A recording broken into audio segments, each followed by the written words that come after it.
Peace, family, friends, and loved ones out there. How are we doing today? It is May 2026, and the energy is running high, and we're going to figure out how we can tap into that, use that energy to ride the momentum right into May, right? So, before we get into today's show, I would like to say Rafiki Ungu to all my family, friends, and loved ones. Thank you for joining. And for all the new watchers and listeners, welcome.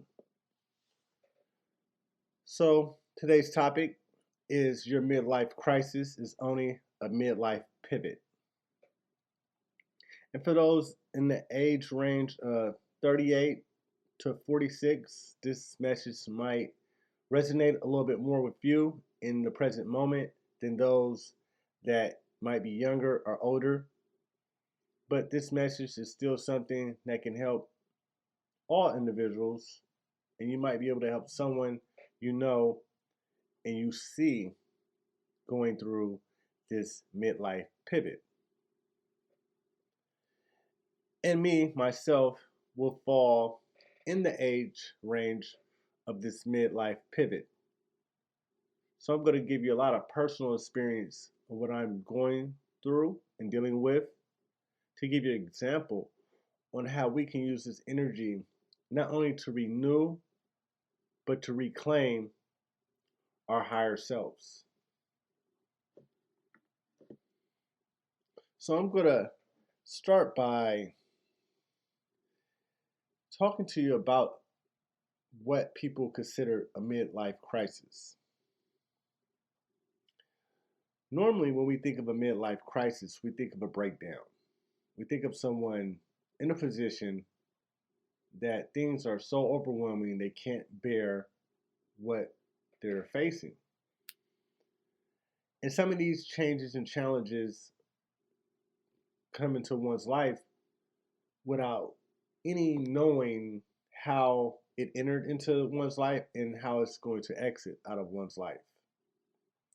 So, as we deal with this period of time, we need to understand that this is not a breakdown. This period of time in your life is a breakthrough, right? Understand that this is a breakthrough. Your higher self is reaching out to renew its connection with the being. And your natural being is ready for this midlife pivot.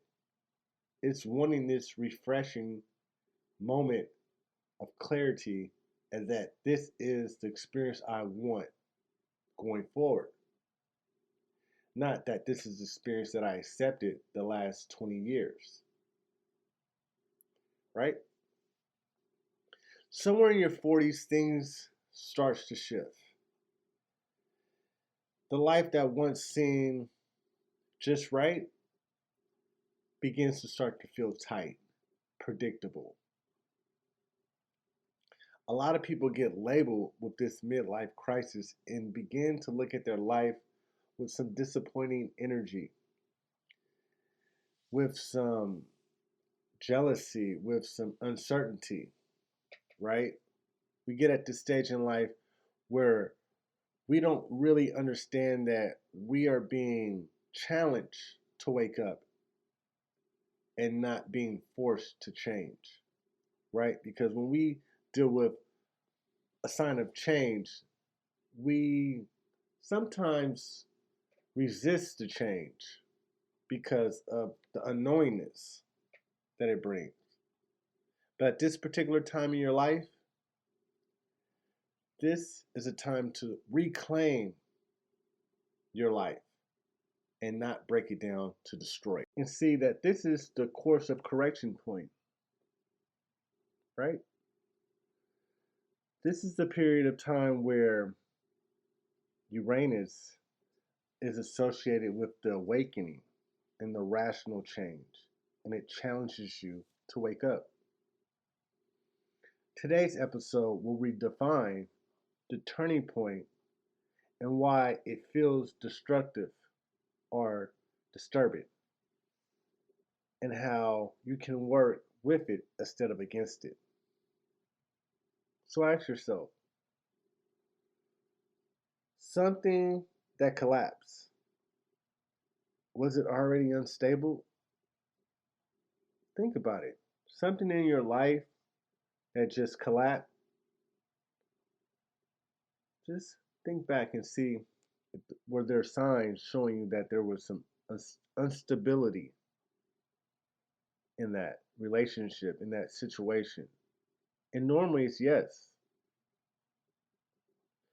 And when you realize that this collapse has happened for the better good of what you're about to receive, then you can allow this course of correction to take place and not be a random destruction,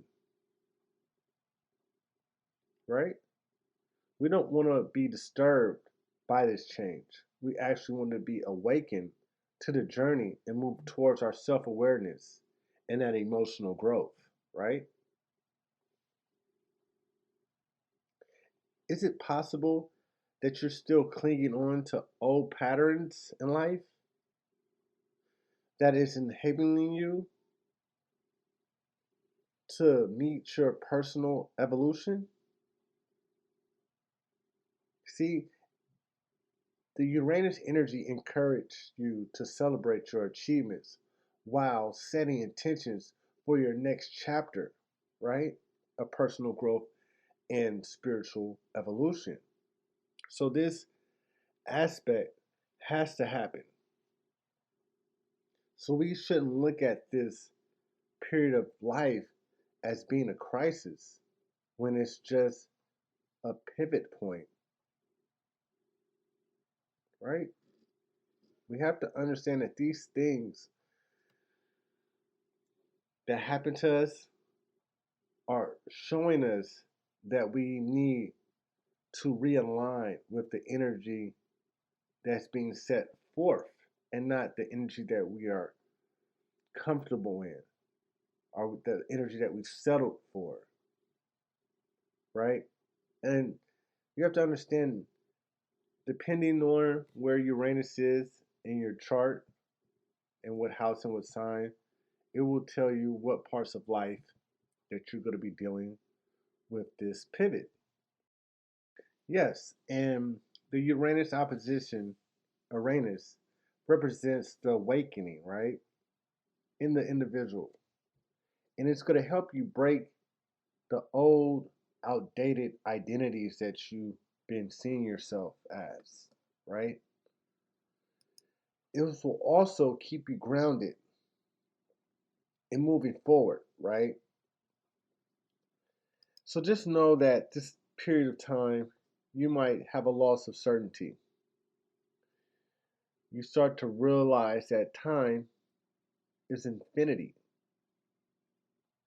So you don't have to rush in your process. You don't have to feel like you're late on your pivot or on your change in direction. You actually get to see that you outgrown certain roles, certain jobs and careers and relationships and identities, right? This validates that this is a time of intensity. And with this intensity, you have to be able to see that this is not a random moment. So you don't need to react so quickly, right? You need to take time and reflect and see what you want out of life and make sure that you're on that path to receive it. Because sometimes we are on this path and in this career and we lose track of the time and realize that the things that we are set out to do needs to start now. Even though we have a great career, a great job, a great family, a great home, some of these things that Uranus, opposition Uranus, is telling you to do, you're going to have to understand that this is not a random disturbance. This is a development time. This is not a failure. This is a time to receive the feedback from yourself. And it's not too late to change and pivot. This is actually the right time for this. And I'm understanding that myself, right? With Uranus in my third house, it is telling me that this is the house of communication, the house of expansion. So that's where I find myself having to pivot my life towards bettering my communication with myself, with others, with the community, just my grammar, my speech. But this is also the house of expansion.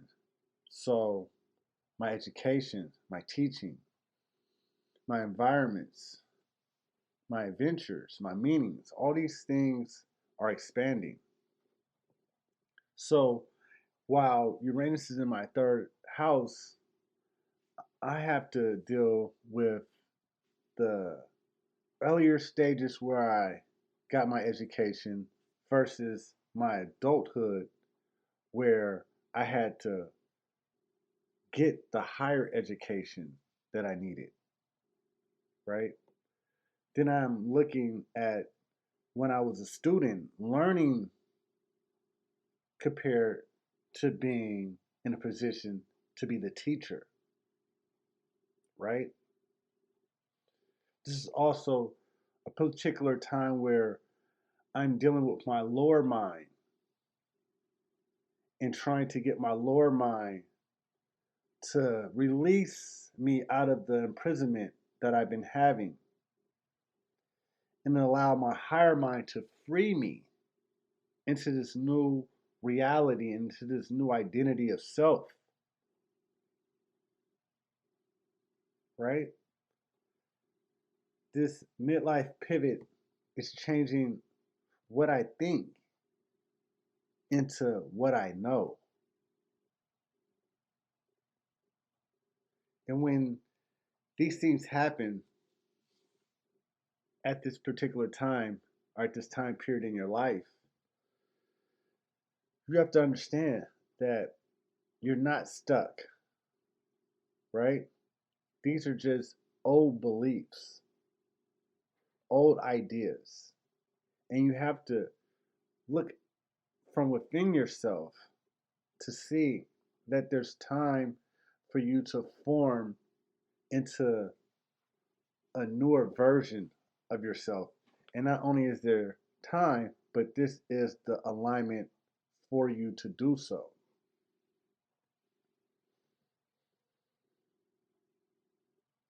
There's also, since Uranus is going to be in one particular house, excuse me, in one particular sign for 14 years, it might change houses. And for me, it does. It changes into the fourth house. It's in the third house now, but in the next 14 years, it will go into my fourth house. And then that talks about, or that allows me to see that the private life that I had for so long versus this new public life that I'm going to walk into,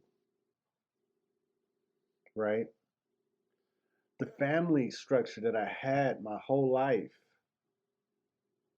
going into this new structure of community and spiritual family that I'm surrounding myself in. The inner work or my inner world that I've been living in now is up against the social status of reality, of other people looking in and seeing that and seeing my inner world, right? This is also the time where my emotional security is challenged or is up against my professional achievements. So at this particular time, I know that the way I feel might not equal up to the professional achievements that I received. So this time might give me more time to focus on not achieving what the world might see me to have, but to focus on the achievements from my inner world to see the higher being that I have become or the higher being that I'm becoming by choosing to take this midlife pivot in a positive direction, right? And I say a positive direction because there's two paths that people can take at this pivot point. And if we're unconscious, then our reactions will become destructive, impulsive. Escapes routes will start to pop up and we will start to go down that rabbit hole, right? Unless we see this path as a conscious pivot, as a reflective moment, as an intentional alignment point, so that we could move forward or change things to take a different course, right? Because this is the course of correction point. So just notice what makes you feel restricted versus what makes you feel alive. Because whatever makes you feel alive, start to pivot more towards that.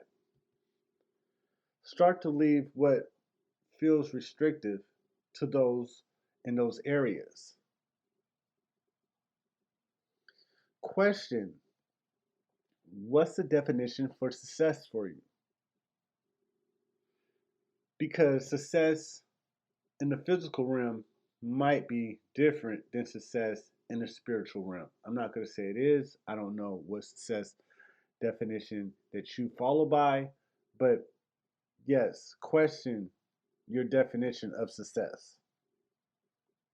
Make small but honest changes before your drastic ones, right? So in this midlife pivot, don't just respond or react to these unexpected challenges, right?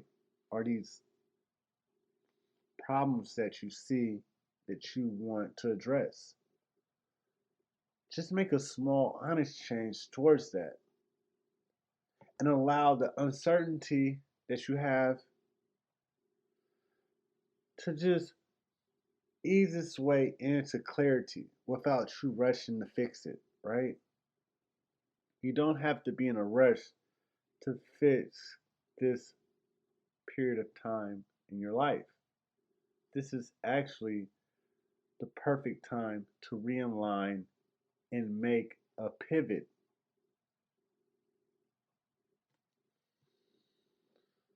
So think about it. When you hear the word crisis, you begin to think, well, what's wrong with my life? When you compare it to when you hear pivot, because now that's asking you, what is my life asking of me? And that's all we have to do is ask ourselves, what in this present moment is it asking me to do? And by accepting this, you will begin to wake up to the call, right? You'll see that you're not falling apart, but you're just breaking down the patterns, right? The life that you built is here, but the life that you choose, you're going to have to take it forward, right? With that said, I'm going to just stop there and let all my families and friends leave comments, questions in the comment section so I can see if this resonated with the people that meet this age range, because this is a particular age range for this topic. But with that said, I hope everyone have a great May ahead of them. Rafiki Angu, to all my family, friends, and loved ones, Ashe.